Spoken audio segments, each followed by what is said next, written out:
ओम शांति।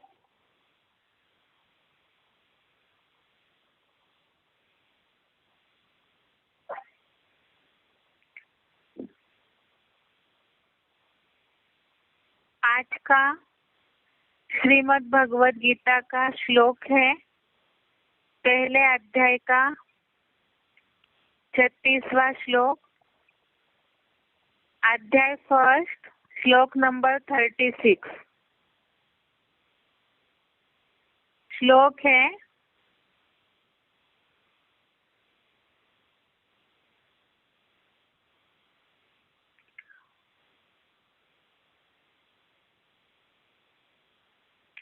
निहत्य धार्तराष्ट्रान्न का प्रीति सा जनार्दन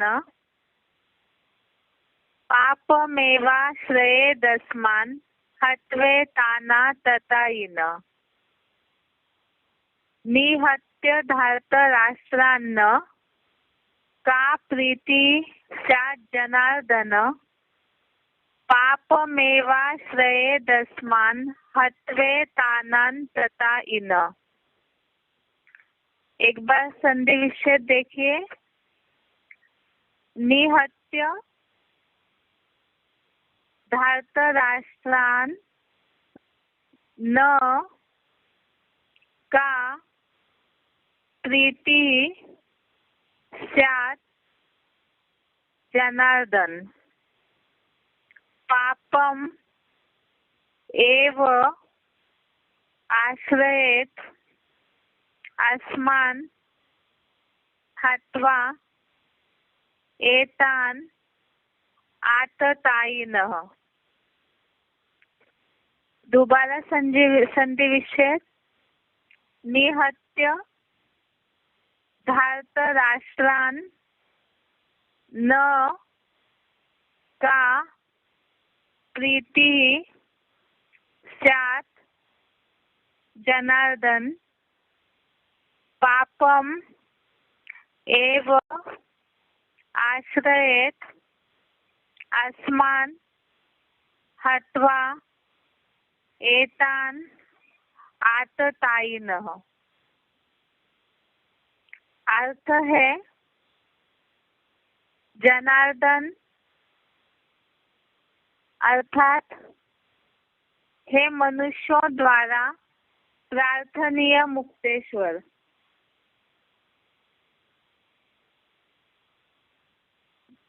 धार्तराष्ट्रान अर्थात धृतराष्ट्र के पुत्रों को। धार्तराष्ट्रान अर्थात धृतराष्ट्र के पुत्रों को। निहत्य अर्थात मार कर। न अर्थात हमें। का अर्थात क्या। प्रीति अर्थात सुख।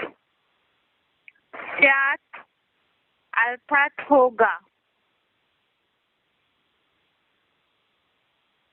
ताना तथा इन।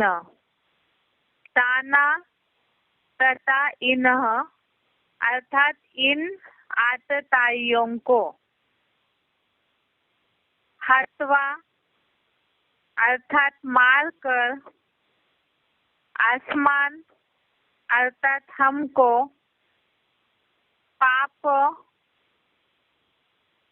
पापमेवा आश्रयत।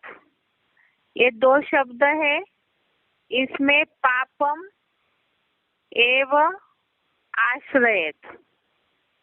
पापम एव आश्रयत अर्थात हमको पाप ही लगेगा।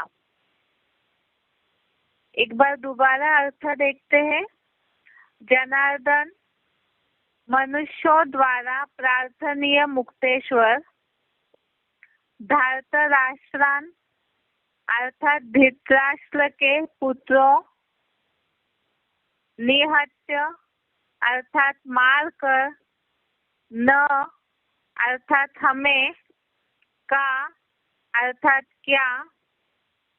प्रीति अर्थात सुख, स्यात् अर्थात होगा, ताना तथा इन्ह अर्थात इन आतताइयों को, हत्वा अर्थात मार कर, अस्मान अर्थात हमको, पापमेवा आश्रयेत, पापम एव आश्रयेत अर्थात पाप ही लगेगा।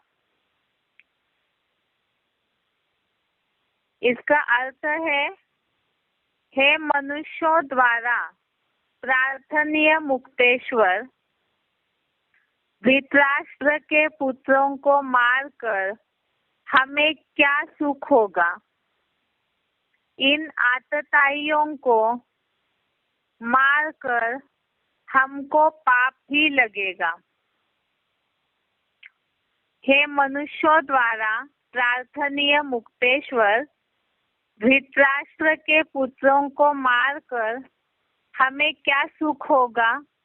इन आतताइयों को मारकर हमको पाप ही लगेगा। अभी 2-4 दिन से लगातार जो भी श्लोक देख रहे हैं हम, वो सब में ही अर्जुन के बुद्धि में, मन में जो विचार चल रहे हैं मोह के कारण, जो उनके सगे संबंधी है उनको जहाँ छोड़ने की बात आ रही है, तो उन बातों को लेकर के ही अर्जुन के मन में जो विचार चल रहे हैं वही सारे विचार इन श्लोकों में बताए हैं। जैसे पहले भी आया है, कल के श्लोक में भी आया कि ऐसे कौरवों को मारकर न पृथ्वी का राज्य चाहिए, न ही तीनों लोकों का राज्य चाहिए। इसीलिए कौरवों को या तो इनको इनकी धर्म पिताओं में अनिश्चय की मौत मारकर ऐसा राज्य, ऐसा सुख भोग हमें कुछ भी नहीं चाहिए।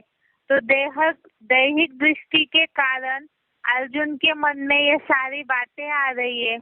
या जैसे बताया कि गीता का सबसे खास पाठ है जो 18वें अध्याय में बताया है, नष्टो मोहा स्मृतिर्लब्धा।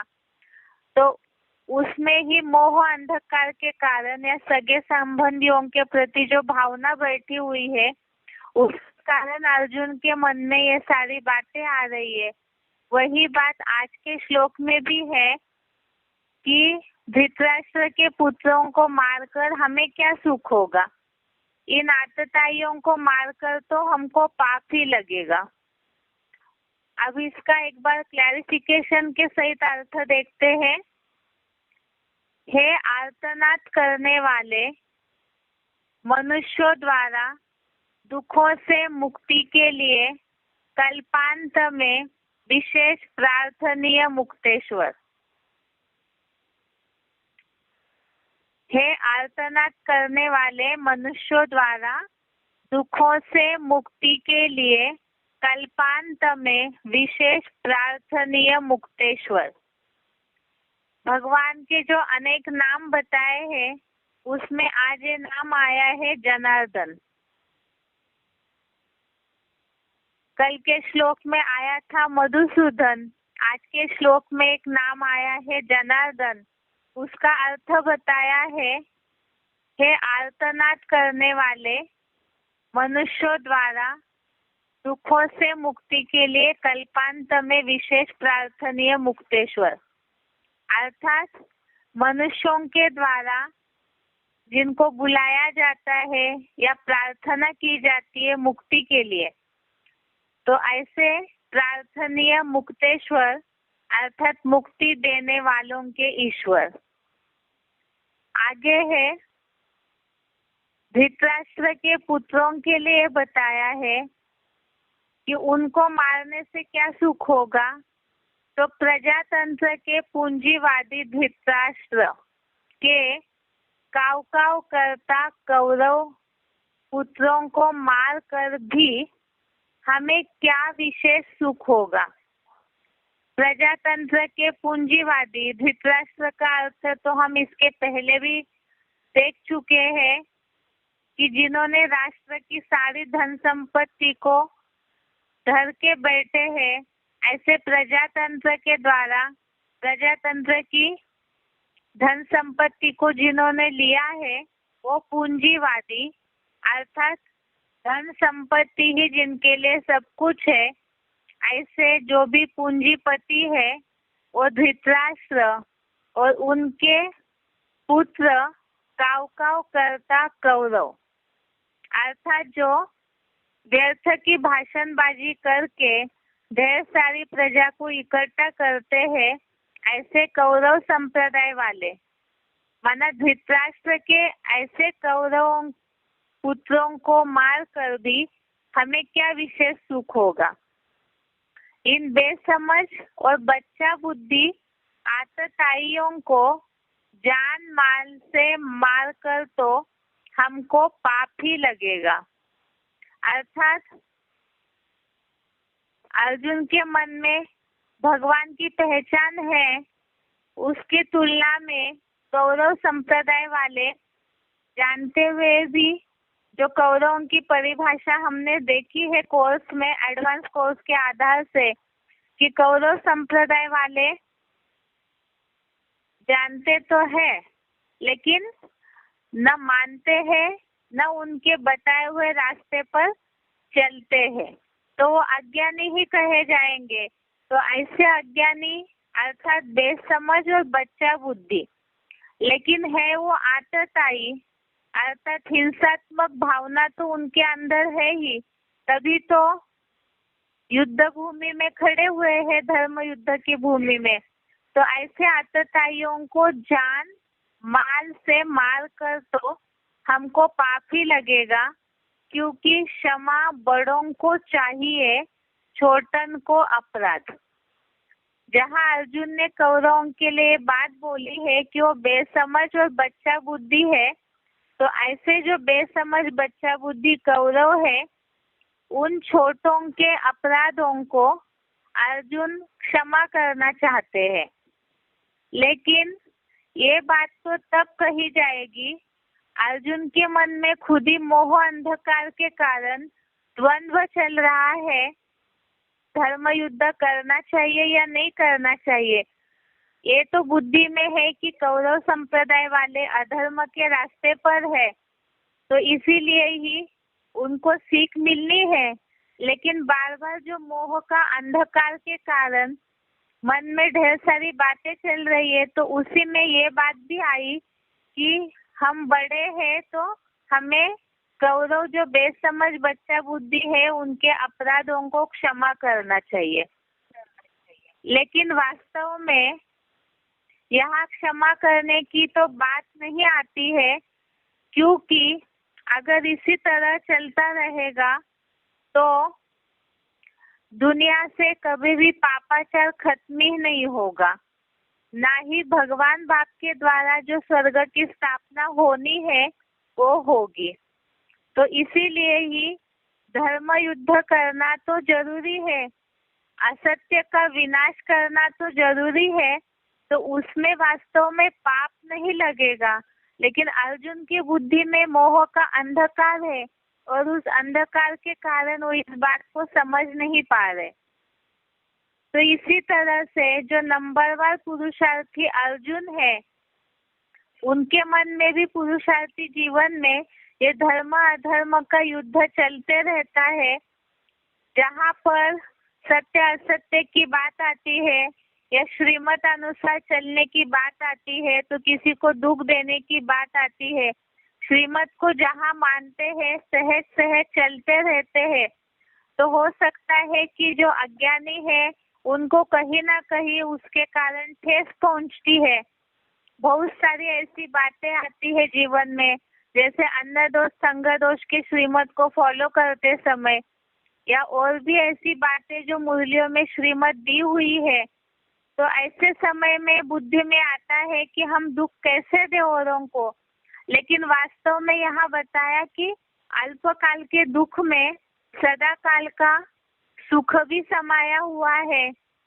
इसीलिए गृहस्थ व्यवहार में रहते हुए भी ट्रस्टी बन करके कैसे चलना है, तो उसके लिए आज के श्लोक क्लास के बाद एक पॉइंट बताएंगे तो वास्तव में ये जो द्वंद्व चल रहा है अर्जुन के मन में या नंबरवार पुरुषार्थियों के मन में भी ये बहुत सारी बातें आती है, तो उसका समाधान यही है कि सत्य असत्य के युद्ध में सत्य की तरफ ही पक्ष लेना चाहिए। लेकिन जब तक निर्मोही नहीं बनते हैं, मोह का अंधकार नहीं जाता है, क्योंकि बोला है मोह सकल व्याधि कर मूला। जैसे ऊपर के श्लोक में भी आया, अर्जुन को बुखार आ रहा है या तो मन चकरा सा रहा है, घबराहट हो रही है, बहुत सारे विपरीत शकुन अपशकुन देख रहा है, ऐसी जो भी वर्णन बताया है तो वास्तव में सारा ही मोह के कारण हो रहा है और ये सारी बातें भी बुद्धि में मोह के कारण आ रही है। लेकिन एक शिव बाबा से अगर पूरी अटल प्रीत जुड़ जाएगी तो ये सारी बातों का द्वंद्व मन से खत्म हो जाएगा। इसीलिए ये जो अर्जुन के मन में बात है, क्षमा बड़ों को चाहिए छोटों को अपराध, तो वास्तव में कौरव तो बहुत सारा पापाचार करके, भ्रष्टाचार करके, जो दुर्योधन है, दुशासन है, दुष्ट युद्ध करके, दुष्ट शासन करके और ही अनाचारी फैला रहे हैं दुनिया में, तो इसीलिए ही उन्हें बेसमझ बच्चा बुद्धि कह नहीं सकते। ये तो अर्जुन का मोह अंधकार है, इसलिए वैसे सोच रहे हैं। लेकिन ऐसे अपराध जो दुनिया को नीचे गिराते जाए और साथ ही साथ पतन करे सृष्टि का, तो ऐसे अपराधों को तो क्षमा करने की बात ही नहीं आती है। वास्तविकता में ही अगर बचपना के कारण बच्चे जो भूल करते हैं वो अलग बात है, लेकिन यहाँ कौरवों को तो परमात्मा का परिचय है। जैसे कौरव दुर्योधन दुशासन जानते थे कि कृष्ण भगवान, जो दुनिया में कहते हैं कि कृष्ण भगवान थे, तो कौरव जो महाभारत में दिखाए हैं उस हिसाब से तो उनकी बुद्धि में तो ज्ञान था कि भगवान है। इसी तरह से जो कौरव संप्रदाय है वो भगवान के पार्ट को जानते तो है, लेकिन उनके रास्ते पर चलना नहीं चाहते हैं, तो जानबूझ के असत्य को धारण किया हुआ है, तो इसीलिए उनके अपराधों को क्षमा करने की बात ही नहीं आती है। इसीलिए ही एक बार दोबारा इस श्लोक को पढ़ते हैं अर्थ को। हे आर्तनाद करने वाले, मनुष्यों द्वारा दुखों से मुक्ति के लिए कल्पांत में प्रार्थनीय मुक्तेश्वर, प्रजातंत्र के पूंजीवादी धृतराष्ट्र के काव काव करता कौरव पुत्रों को मार कर भी हमें क्या विशेष सुख होगा। इन बेसमझ और बच्चा बुद्धि आतताइयों को जान माल से मार कर तो हमको पाप ही लगेगा, क्योंकि क्षमा बड़ों को चाहिए छोटन को अपराध। एक बार इस श्लोक का उच्चारण सुनते हैं। निहत्य धार्तराष्ट्रान्न का प्रीतिस्या जनार्दन पापमेवाश्रयेदस्मान् हत्वैतानाततायिनः। हे आर्तनाद करने वाले मनुष्यों द्वारा दुखों से मुक्ति के लिए कल्पांत में विशेष प्रार्थनीय मुक्तेश्वर, प्रजातंत्र के पूंजीवादी धृतराष्ट्र के काहों काहों करता कौरव पुत्रों को मारकर भी हमें क्या विशेष सुख होगा। इन बेसमझ और बच्चा बुद्धि आतताइयों को जान माल से मारकर तो हमको पाप ही लगेगा, क्योंकि क्षमा बड़ों को चाहिए छोटों को अपराध। निहत्य धार्तराष्ट्रान्न का प्रीतिस्या जनार्दन पापमेवाश्रयेदस्मान् हत्वैतानाततायिनः। हे आर्तनाद करने वाले मनुष्यों द्वारा दुखों से मुक्ति के लिए कल्पांत में विशेष प्रार्थनीय मुक्तेश्वर। प्रजातंत्र के पूंजीवादी धृतराष्ट्र के काहों करता कौरव पुत्रों को मारकर भी हमें क्या विशेष सुख होगा। इन बेसमझ और बच्चा बुद्धि आताइयों को जान माल से मारकर तो हमको पाप ही लगेगा, क्योंकि क्षमा बड़ों को चाहिए, छोटन को अपराध।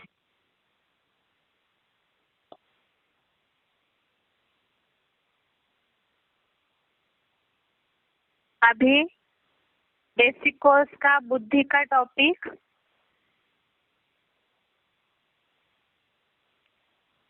कल हमने देखा है स्वचिंतन उन्नति की सीढ़ी है और परचिंतन पतन का कारण है, जिसके लिए बताया था कि स्वस्थिति बनाने के लिए स्वचिंतन करना जरूरी है, क्योंकि बुद्धि जो है परचिंतन करते करते दूसरों को देखते देखते ही नीचे गिर चुकी है और साथ में देहभान की, अनेकों के संग के रंग की, अज्ञानता की, ढेर सारी बातों की धूल चढ़ी हुई है, जिसके लिए बताया है जो हमने श्लोक पहले देखा है यदा ते मोह कलिलम, उसमें ये बात आई है कि जब बुद्धि सुनी सुनाई बातों के मोह रूपी कीचड़ से पार हो जाएगी तब तुम परम वैराग्य को प्राप्त हो जाएगा। तो इस हिसाब से ढेर सारी बातों से जब बुद्धि निकल जाएगी तब ही आत्मा अपना मित्र बन सकती है। स्वस्थिति बनाने के लिए जरूरी है कि हम स्वचिंतन करें और स्वचिंतन करने के साथ साथ ही जब हम अंतर्मुखी होकर अपने ही बुद्धि का तीसरा नेत्र खोलकर ज्ञान के आधार से अपने कमी कमजोरियों को हटाएंगे तब ही अंतर्मुखी सदा सुखी हो सकते हैं। इसीलिए जरूरी है, जो बोला जाता है परचिंतन पतन की जड़ है, तो जड़ अर्थात जैसे पेड़ की जड़ के आधार से ऊपर पेड़ खड़ा है, तो इसी तरह से यहाँ पर ही नीचे गिरने का मूल है परचिंतन, तो उससे ही ऊपर उठना जरूरी है, तो अंतर्मुखी सदा सुखी पने का अनुभव कर सकते हैं। और इसी के लिए जरूरी है कि पहले आत्मिक स्थिति में स्थित हो जाए। आत्मिक स्थिति में स्टार में जब बुद्धि एकाग्र हो जाएगी तो उसी के साथ साथ स्वचिंतन अपने आप चलने लगेगा, जिसके लिए कल हमने सिलेक्टेड पॉइंट देखा है। सिलेक्टेड पॉइंट 9 नंबर का और सिलेक्टेड पॉइंट 176 नंबर का, selected point number 9, selected point number 176, ये दोनों में हमने सुना है जो शिव बाबा ने बताया कि किस तरह हमें आत्मिक स्थिति में टिकने की प्रैक्टिस करनी है, स्वचिंतन किस तरह से करना है। कल हमने 6वें अध्याय का 20वां श्लोक देखा था, अध्याय 6 श्लोक नंबर 20। इसमें देखा अंतर्मुखी सदा सुखी अर्थात क्या होता है, जिसमें हमने समझा है अर्थ को कि अव्यक्त अवस्था में आत्मा का परमात्मा से योगाभ्यास द्वारा नितांत वशीभूत चित्त परमात्मा में उपराम हो, अपने मन बुद्धि से भ्रुकुटी के मध्य में ज्योति बिंदु में स्थिर अव्यक्त आत्मा को देखता हुआ जो आत्मरूप परम पिता शिव परमात्मा में ही संतुष्ट होता है। अर्थात आत्मिक स्थिति में टिक करके परमात्मा की याद में एकाग्र हो जाते हैं तो ऑटोमेटिकली अंतर्मुखी सदा सुखी पने का अनुभव करेंगे। और ऐसे अंतर्मुखी सदा सुखी जो अपनी ही स्वस्थिति में टिक जाते हैं तो वह स्वस्थिति से ही स्वर्ग का अनुभव होता है। स्व माना आत्मा और ग माना गया, अर्थात जो आत्मिक स्थिति में टिक जाते हैं वही स्वर्ग का अनुभव करते हैं। तो सारी बात वास्तव में बुद्धि पर डिपेंड है बुद्धि जितना अपने मन के लगाम को खींच के रखेगी तो उतना ही आत्मा स्वस्थिति का अनुभव कर सकती है। और ये स्वस्थिति से ही स्वर्ग, इसके लिए हमने कल 30वें अध्याय का 17वां श्लोक देखा, अध्याय 3 श्लोक नंबर 17, जिसमें बताया कि आत्मा में ही तृप्ति वाला, आत्मतृप्त, आत्मा में ही जो संतुष्ट होता है उसके लिए और कोई कार्य शेष नहीं होता है। उसके अलावा हमने कल 317 नंबर, 367 और 142 ये 3 सिलेक्टेड क्लिप सुना है। 317, 142 और 367 ये 3 सिलेक्टेड पॉइंट सुने हैं हमने। अब उसके आगे स्वस्थिति से स्वर्ग, इसके लिए और एक श्लोक है। श्लोक का नंबर है 30वें अध्याय का 18वां श्लोक, अध्याय 3 श्लोक नंबर 18।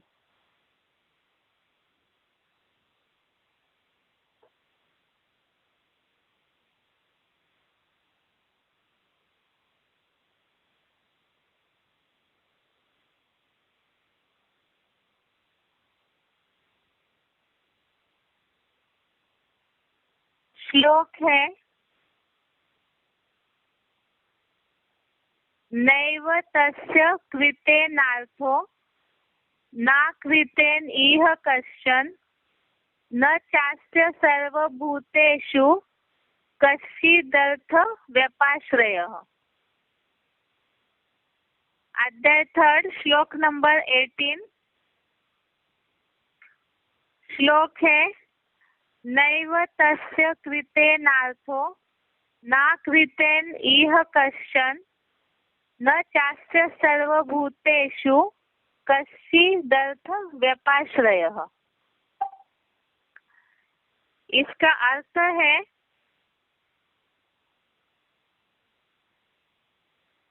यहाँ पुरुषोत्तम संगम में उसको करने से, ऐसे ही न करने से कोई प्रयोजन है।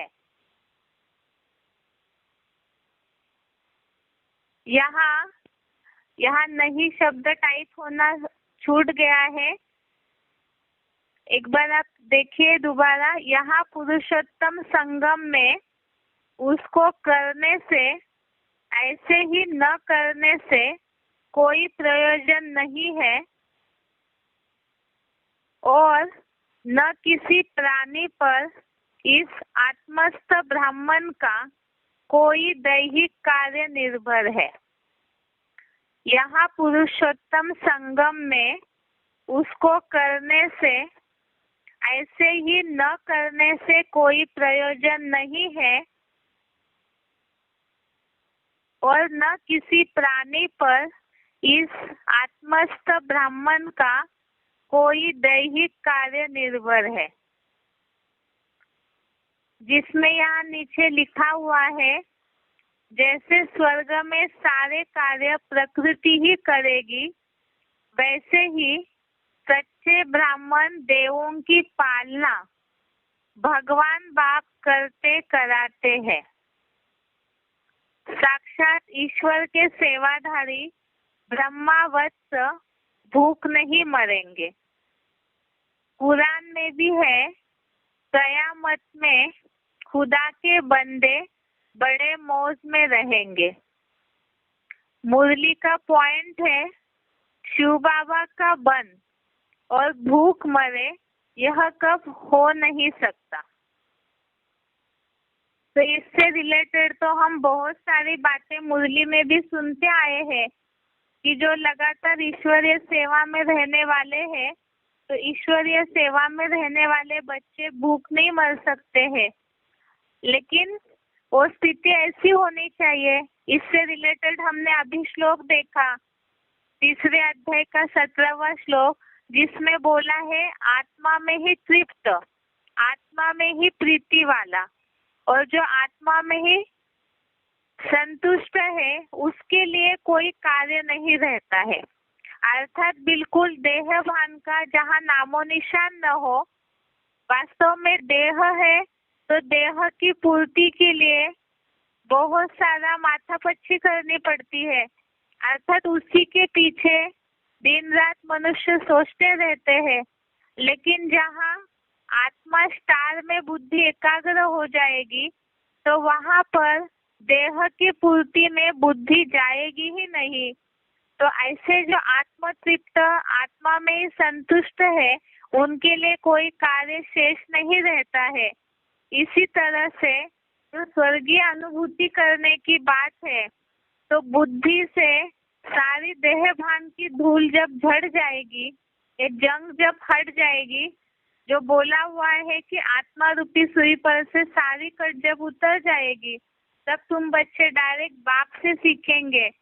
तो यहाँ पर डायरेक्ट शिव बाबा से जब कनेक्शन हो जाएगा, जो ऊपर के श्लोक में हमने देखा है कि परमात्मा की याद में नितांत वशीभूत चित्त जिनका हुआ है और आत्म स्टार में जिनकी बुद्धि एकाग्र हुई है, तो उससे जो वाइब्रेशन का सुख मिलने लगेगा, तो देह भान की पूर्ति के लिए जिसमें बुद्धि जाती है बार बार रोटी कपड़ा मकान की पूर्ति के लिए या उसका संचय करने में, क्योंकि पांचों विकारों की निर्मित तो देह भान की पूर्ति के लिए ही होती है। और इसीलिए ही जब ये देह भान की धूल ही नहीं रहेगी, आत्म बिंदु में ही बुद्धि एकाग्र हो जाएगी, तो और कोई कार्य शेष ही नहीं रहता है। इसीलिए यहाँ भी इस श्लोक में यही बात बताई है, यहाँ पुरुषोत्तम संगम में उसको करने से और ऐसे ही न करने से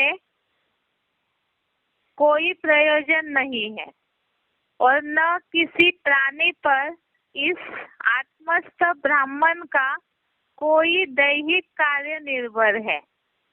अर्थात किसी के ऊपर डिपेंड भी रहना नहीं पड़ेगा। जो आत्मिक स्थिति वाले ब्राह्मण है उनको और किसी का सहारा भी लेना नहीं पड़ेगा, क्योंकि जहाँ पर सहारा लेने की, सहयोग लेने की बात आती है देहवान की पूर्ति के लिए, तो वहाँ पर फिर संख्य रंग की बात भी आ जाती है, और संख्य रंग से ही मनुष्य नीचे गिरते गए हैं।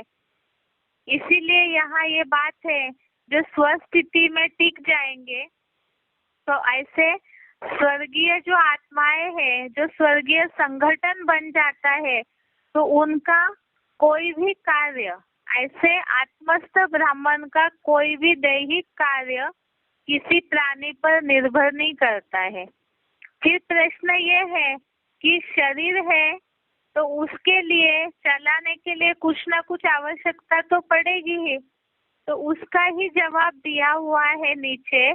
जैसे स्वर्ग में सारे कार्य प्रकृति ही करेगी, वैसे ही सच्चे ब्राह्मण देवों की पालना भगवान बाप करते कराते हैं। इसी के लिए बताया शिव बाबा का बन और भूख मरे यह कब हो नहीं सकता, लेकिन ये बात तब होगी जब हम देह के लिए, देह की पूर्ति के लिए कोई भी एक्स्ट्रा चाहना नहीं रखेंगे। अनावश्यक चीजों की मांग जो होती है, अगर वो खत्म हो जाए और मुरलियों में जो रोटी कपड़ा मकान से संबंधित श्रीमत दिया हुआ है, अगर उसी में संतुष्ट रहते हैं, तो तभी ये बात लागू हो जाएगी। स्वस्थिति ही स्वर्ग है कि शिव बाबा का बन और भूख मरे यह कब हो नहीं सकता है। तो ये सारे स्वर्गीय जो बातें हैं, स्वस्थिति की बातें, ये इसी के लिए बताई जा रही है कि जब बुद्धि स्थिर हो जाएगी, मन की चंचलता स्थिर हो जाएगी। तो मन की चंचलता इसलिए होती है क्योंकि इंद्रिय सुखों की ओर दौड़ता है, और बुद्धि को वो जबरन अपनी तरफ खींच लेता है। जब ये बात बुद्धि में हो जाएगी, स्थिर हो जाएगी आत्म ज्योति बिंदु में बुद्धि, तो देह भान की पूर्ति की आवश्यकता नहीं है और उसी के साथ साथ ही स्वस्थिति बनेगी स्वचिंतन से, और अपने आप ही एकाग्रता आ जाएगी। अब इसी से रिलेटेड सिलेक्टेड पॉइंट सुनते हैं। सिलेक्टेड पॉइंट का नंबर है 221। सिलेक्टेड पॉइंट का नंबर है 221। 221। यहाँ इस धरती पर है 500 करोड़ मनुष्य, और वहाँ सारी धरती पर शुरू में होते हैं 9-10 लाख, और सिर्फ भारत खंड होता है, दूसरा कोई खंड नहीं होता। तुम थोड़े ही वहाँ रहते हो, और तुमको कहीं जाने करने की भी दरकार नहीं होती है। यहाँ तो देखो कितना घमासान लगा पड़ा है, भाग दौड़ मारा मारी लगी पड़ी है। मौसम भी यहाँ देखो कितना ऊपर नीचे होता है, और वहाँ तो सदैव सदाबहार मौसम रहता है। 5 तत्व वहाँ कोई भी तकलीफ नहीं देते। तो यहाँ और वहाँ में कितना अंतर है? 5 तत्व वहाँ आर्डर में रहते हैं, और यहाँ 5 तत्व कितना घमासान मचाते हैं। वहाँ तो दुख का नाम नहीं, वहाँ सदैव होती है बसंत ऋतु।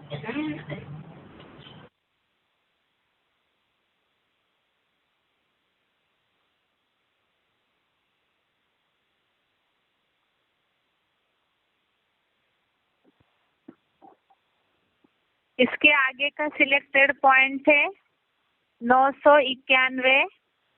सिलेक्टेड पॉइंट का नंबर है 991।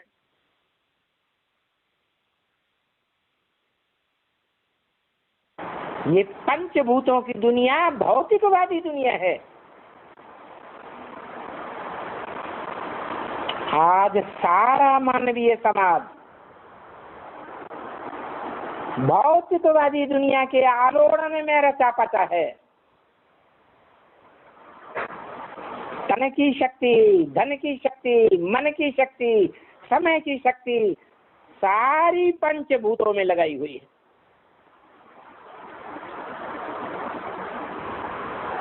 और इस भौतिकवादी दुनिया का प्रभाव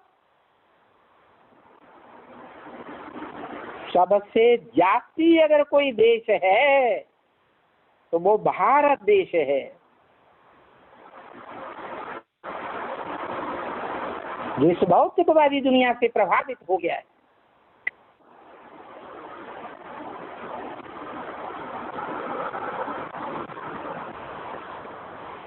किसी को पता नहीं कि पंचभूतों से बनी हुई इस देह में जो आत्मा है वो मुख्य चीज है।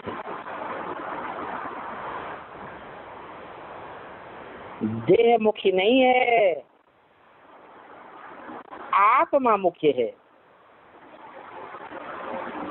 हर देहधारी में, हर प्राणी मात्र में आत्मा चैतन्य ही विशेष है, अविनाशी है।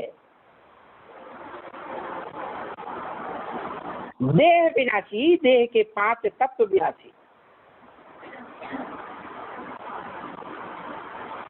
विनाशी में बुद्धि लगाएंगे, तन लगाएंगे, धन लगाएंगे, समय संपर्क की शक्तियां लगाएंगे तो विनाश को पाएंगे। सुख का विनाश होता रहेगा। और जो चैतन्य आत्मा है, जिस चैतन्य आत्मा की रोशनी आंखों से निकल रही है, चैतन्य आत्मा शरीर से निकल जाती है तो आंखें बटन हो जाती हैं। वो चैतन्य आत्मा के मनन चिंतन मंथन में रहेंगे प्रैक्टिस करेंगे तो सुखमयी जीवन जिएंगे।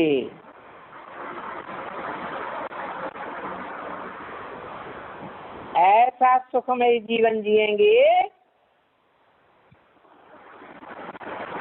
जो मुसलमानों के शास्त्रों में भी लिखा हुआ है।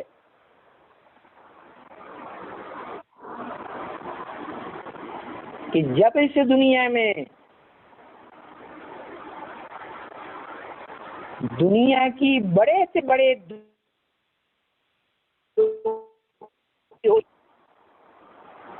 इस दुनिया में कयामत बर्पा होगी,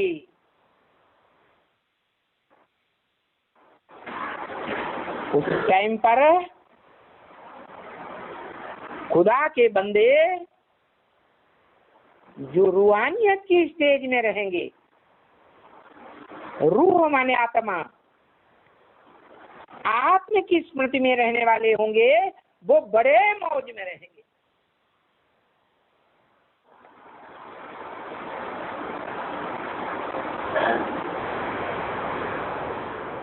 तो आत्मा को पहचानने का समय है।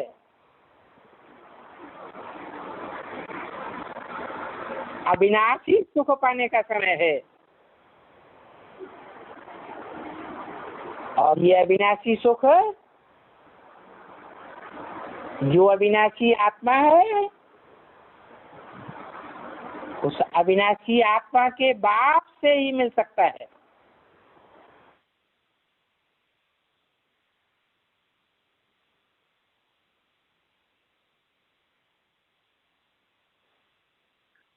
अगला सिलेक्टेड पॉइंट है 986। सिलेक्टेड पॉइंट का नंबर है 986। नई दुनिया स्थापन हो रही है, दुनिया बदल रही है। सत्य में कब ऐसा गाएंगे नहीं, यहाँ ही गाते हैं। दुनिया बदल रही है, ये बातें कोई जानते नहीं है सिवाय तुम बच्चों के। तुम जानते हो नरकवासियों का विनाश और स्वर्गवासियों की स्थापना हो रही है। यहाँ है नरकवासी स्वर्गवासी, कैसे? यहाँ सब नरकवासी है, स्वर्गवासी भी है कोई है? दोनों। यहाँ स्वर्गवासी कौन है? स्वर्गवासी तो देवताएं होते हैं। है कोई स्वर्गवासी? कौन है? जिनकी बुद्धि में चित्र आ गए वो स्वर्गवासी हो गए। स्वर्गवासी माना जिनका वायुमंडल सुख का बन गया, ज्ञान की ऐसी पराकाष्ठा हो जाए कि न दुख दे और न दुख ले, दुख देना भी नहीं और दुख लेना भी नहीं। अगर ऐसी ज्ञान की पराकाष्ठा बन गई तो उनका वायुमंडल, उनके वाइब्रेशन सुख के ही सुख के बन गए। बल दुनिया तो नरक की रहेगी, लेकिन उनका वायुमंडल ही उनकी दुनिया बन जाएगी। तो वो हुए स्वर्गवासी, सुख की दुनिया में वास करने वाले। इसलिए बाबा कहते हैं नरक में शरीर छोड़ेंगे तो नरक में जन्म लेंगे, और स्वर्ग में शरीर छोड़ेंगे तो स्वर्ग में जन्म लेंगे। तो स्थूल बात तो नहीं हुई। अब ये दुनिया ही सारी नरक है, तो स्वर्ग में कोई शरीर छोड़ेगा कहाँ से? हाँ, अपना वायुमंडल, अपना वाइब्रेशन ऐसा बना सकता है ज्ञान की पराकाष्ठा से कि वो सदा सुखी रहे। उसके संपर्क में, संसर्ग में आने वाली आत्माएं भी सुख का अनुभव करें, दुख का अनुभव न करें।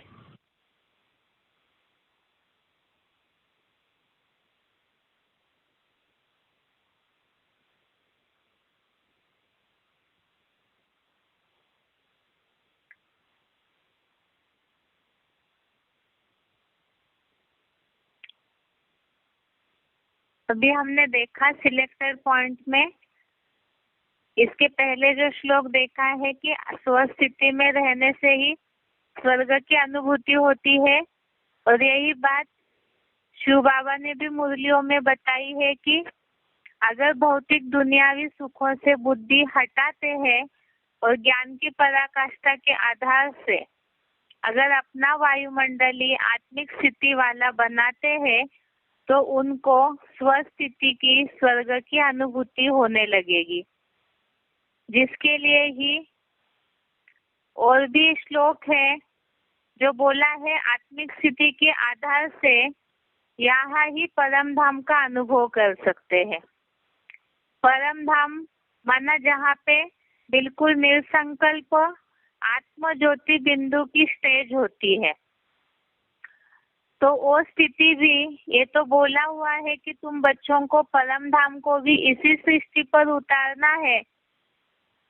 तो ऐसी आत्म स्थिति की बिल्कुल ज्योति बिंदु अवस्था में जो टिकते जाएंगे तो उनको ये स्थिति, तो मन बुद्धि माना ही आत्मा है, तो मन और बुद्धि जितने एकाग्र होगी इस देह की दुनिया, देह के पदार्थों से पूरी हट जाएगी, वैराग्य को प्राप्त करेगी, तो ऑटोमेटिकली ही स्वर्ग का और निसंकल्पी परमधामी स्टेज का भी यहाँ ही अनुभव होगा, जिसके लिए श्लोक आया हुआ है 5वें अध्याय का 24वां श्लोक।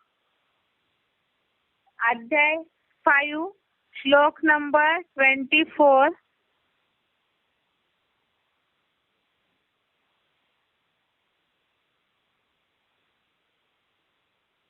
ये श्लोक है,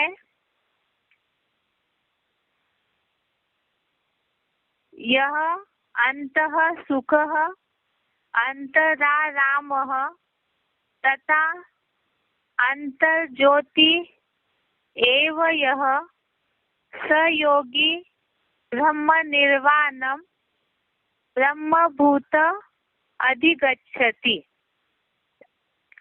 दोबारा श्लोक देखिए, 5वें अध्याय का 24वां श्लोक।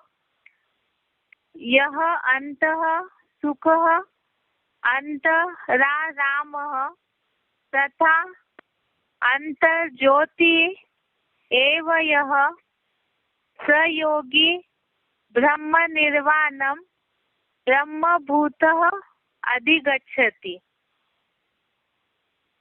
इसका अर्थ है जो मन बुद्धि से अंदरूनी सुखमय है, अंतर में प्रशांत महासागर जैसा शांत और आनंदित है, वैसे ही आत्म ज्योति बिंदु में स्थिर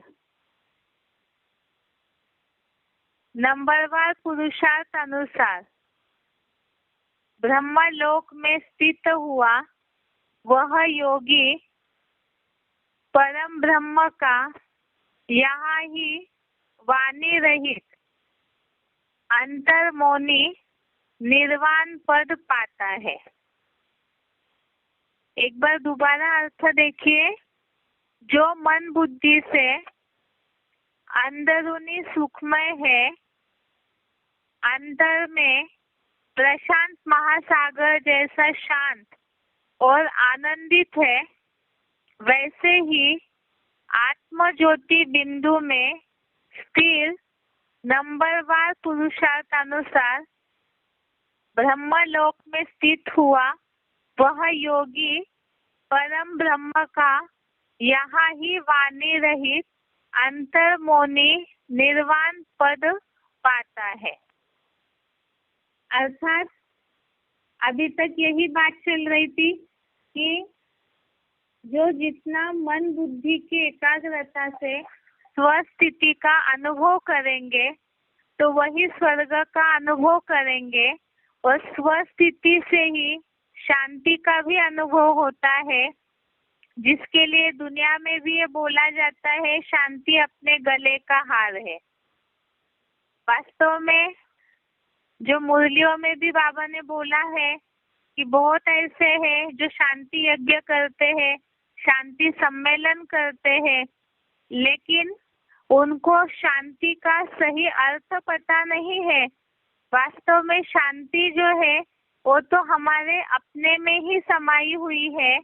जैसे बताया कि शारीरिक बीमारियों का इलाज भी हमारे शरीर में है, इसी तरह से मन बुद्धि की दुख, अशांति, परेशानियों का इलाज भी, ये जो मन की बीमारी है तो इसका इलाज भी हमारे अंदर ही है, जिसका इलाज ही बताया कि अगर आत्म ज्योति बिंदु में परमात्मा की याद में स्थित हो जाते हैं तो इस श्लोक में जो अर्थ बताया है, मन बुद्धि से जो अंदरूनी सुखमय है, अर्थात ज्ञान की ऐसी पराकाष्ठा हो जाए कि हम अपना वायुमंडल ही बिल्कुल स्वर्ग का बना ले, तो ऐसे मन बुद्धि से जो अंदरूनी सुखमय है, अंतर में प्रशांत महासागर जैसा शांत आनंदित है, वैसे ही आत्म ज्योति बिंदु में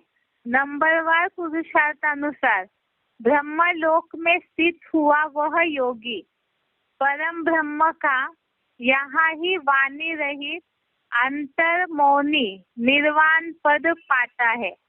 अर्थात अंदर से मौन धारण करना, जिसे बोला है अंतर्मुखी सदा सुखी। तो बाहर से लोग मौन धारण कर लेते हैं, लेकिन अंदरूनी संकल्प जब तक स्टॉप नहीं होते हैं, बंद नहीं होते हैं, तो तब तक उस स्वीट साइलेंस की अनुभूति नहीं हो सकती है। यही यहाँ बताया कि वाणी रहित अंतर्मौनी निर्वाण पद पाता है। तो परम धाम में तो देह ही नहीं है, तो वहाँ वाणी भी नहीं रहती है, शब्द का कोई ज्ञान नहीं रहता है। तो दोनों भी बातें हो, देह भान से परे हो जाएंगे, अंतर्मुखी हो जाएंगे। तो जहाँ ब्रह्मलोक में निर्वाण पद की अनुभूति हो जाती है, जिसी के लिए ही मुरली में बोला है, तुम बच्चे परम धाम को भी इस सृष्टि पर उतार लेंगे। अब इससे लिए एक सिलेक्टेड पॉइंट सुनते हैं। सिलेक्टेड पॉइंट का नंबर है 769। सिलेक्टेड पॉइंट का नंबर है 769।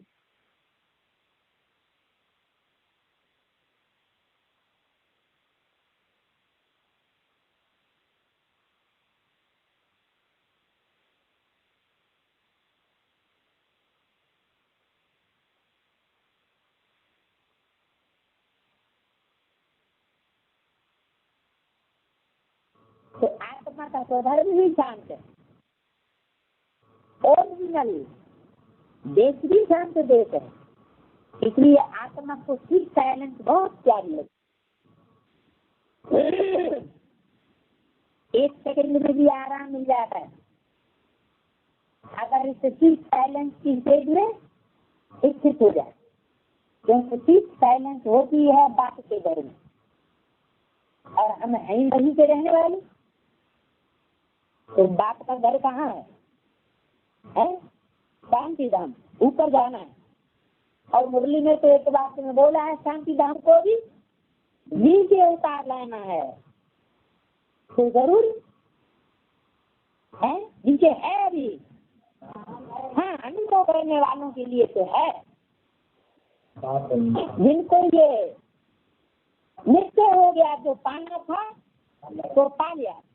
अगर ऐसी स्टेज बन गई तो कैसा भी आसान तो वातावरण हो, मधुसूदन के मधुबन में ही क्यों न ऐसा वातावरण बन जाए, तो भी उनको सिर्फ साइलेंस की अनुभूति जरूर होगी। तो एक सेकंड में भी आराम मिल जाता है।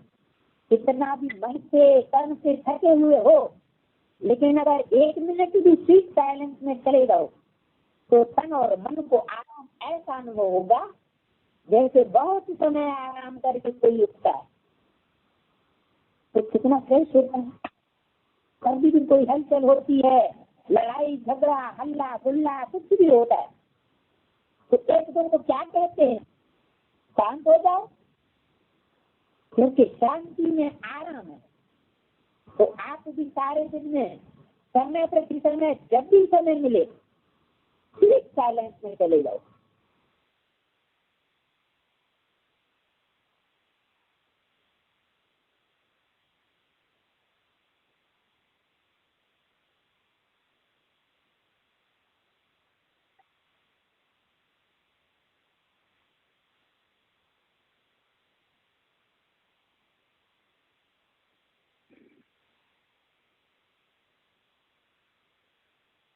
इसके बाद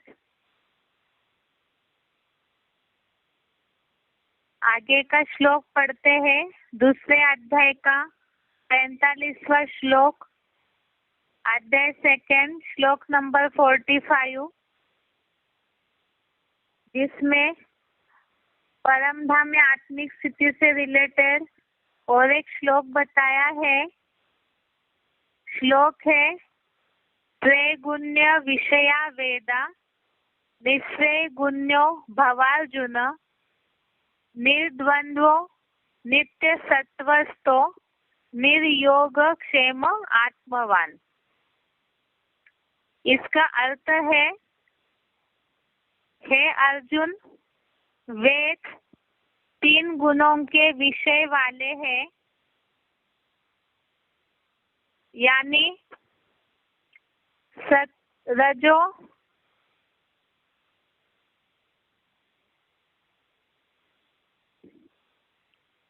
रजो, और तमोगुणी भी है।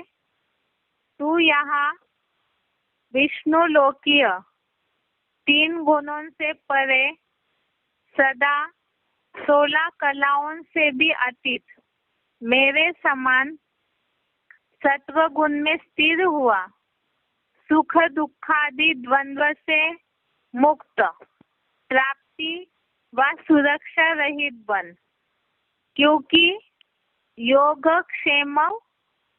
योगक्षेमम वहाम्यहम्। गीता का 9वें अध्याय का 22वां श्लोक, गीता के अध्याय 9 श्लोक नंबर 22 में ये शब्द आया है, योगक्षेमम वहाम्यहम्।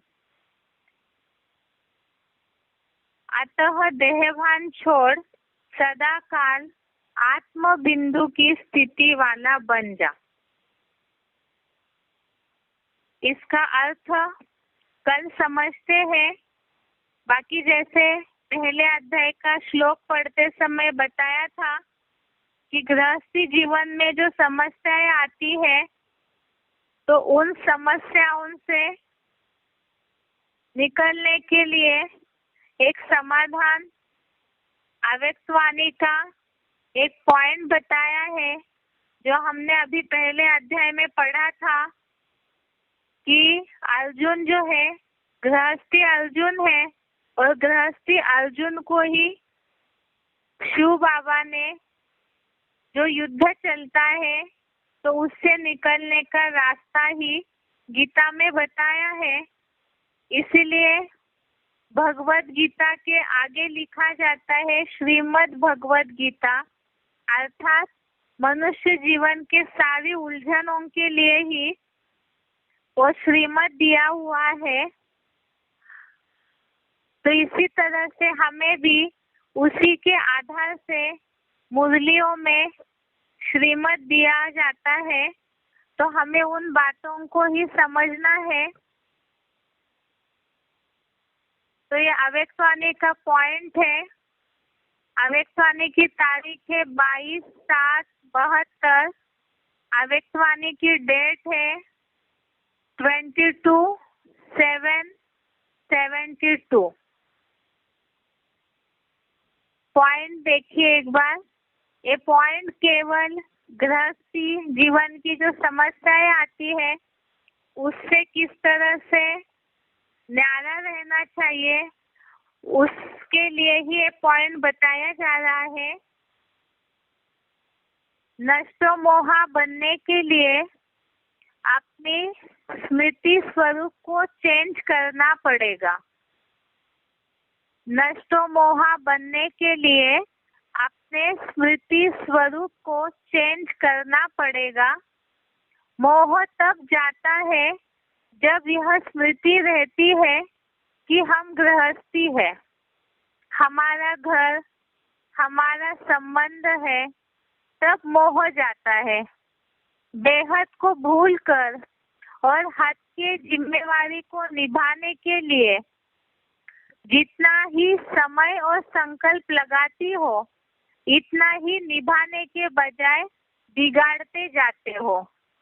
भले समझते हो कि हम फर्ज निभा रहे हैं व कर्तव्य को संभाल रहे हैं। वह निभाना व संभालना नहीं है, और ही अपने हद की स्मृति में रहने के कारण उन निमित्त बनी हुई आत्माओं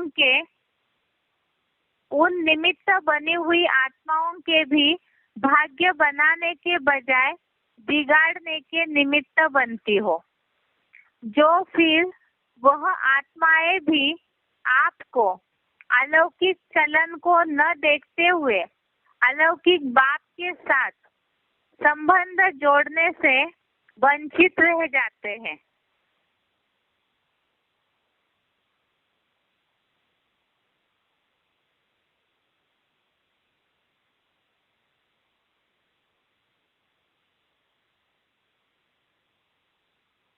तो फर्ज के बजाय अपने ही और अपने आप में भी